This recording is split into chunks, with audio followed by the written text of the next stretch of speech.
मां से ही सब कुछ है। जब आए तो मां की गोद में आए, जब जाओगे तो मां की गोद में जाओगे। तो मां से ही सब कुछ है, सब कुछ मां से निःसृत है, बिना मां के कुछ भी नहीं। और ये देवता भी मां जगत जननी के बिना कुछ नहीं। कोई देवता बैठा हो शेर पे बता दो, जब जगदम्बिके बैठी शेरा वाली बन करके। इस प्रकृति को मां कहते हैं। पिताजी क्यों नहीं कहा? बोलो जय श्री राधे। कि प्रकृति हमारी बाप है। क्या कहते हैं? प्रकृति हमारी मां है। ये गंगा, ये यमुना, ये सरस्वती का जल,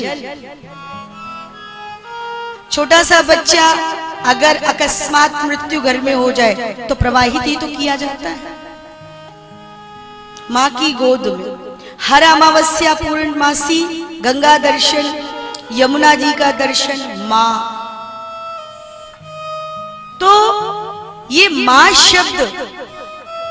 शब्द नहीं, ब्रह्म है। बोलो जय श्री राधे।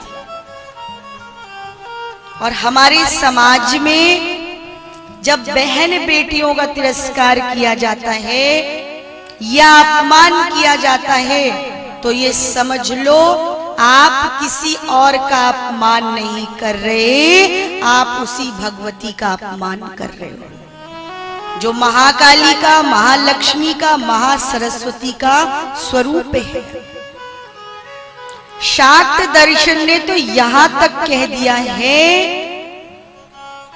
कि 9 महीने तक बच्चा मां की गोद में रहता है तो सबसे ज्यादा सानिध्य एक स्त्री का, एक युवती का ही तो प्राप्त हुआ।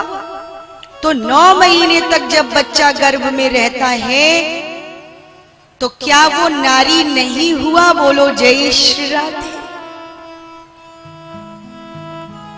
मां की गोद में रहने वाला बच्चा 9 महीने तक, ये शाक्त कहते हैं कि वो भी नारी है। इसीलिए श्री सुखदेव जी को श्रीमद् भागवत में गोपी कहा गया है। और भागवत की कथा तो पुरुष नहीं सुन सकते। बोलो जय श्री राधे। अब जितने बैठे हो सब सोचोगे दीदी ने तो क्या कह दिया। भागवत की कथा गोपी सुन सकते हैं, क्योंकि यहाँ सब कृष्ण की गोपी है, सब कृष्ण की गोपिकाएं बैठी हैं। श्री हनुमान जी महाराज तो गोपी, शंकर भगवान गोपेश्वर बन गए वो गोपी, श्री सुखदेव जी तो गोपी।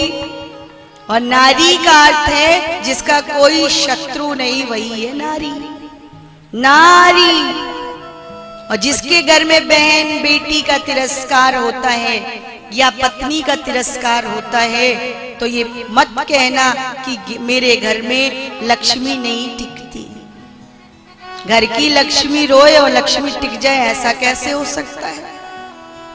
कदापि नहीं हो सकता। इसलिए अपनी बहन बेटियों का, अपनी पत्नी का, अपनी माँ का मंदिर बाद में जाना, पहले अपनी माँ के चरण छूना। जिस माँ ने तुम्हें इस धरती पर जन्म दिया है। शास्त्र क्या कहते हैं? मातृ देवो भव।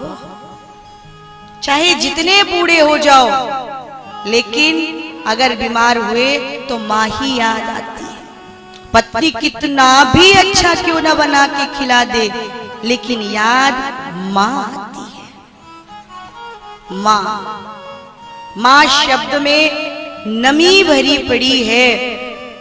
और माँ भगवती जगदम्बिके कहती है, मैं तो पूरी सृष्टि की आदि शक्ति हूं, परमेश्वरी, अखिल ब्रह्मांड की उत्पन्न करता हूं।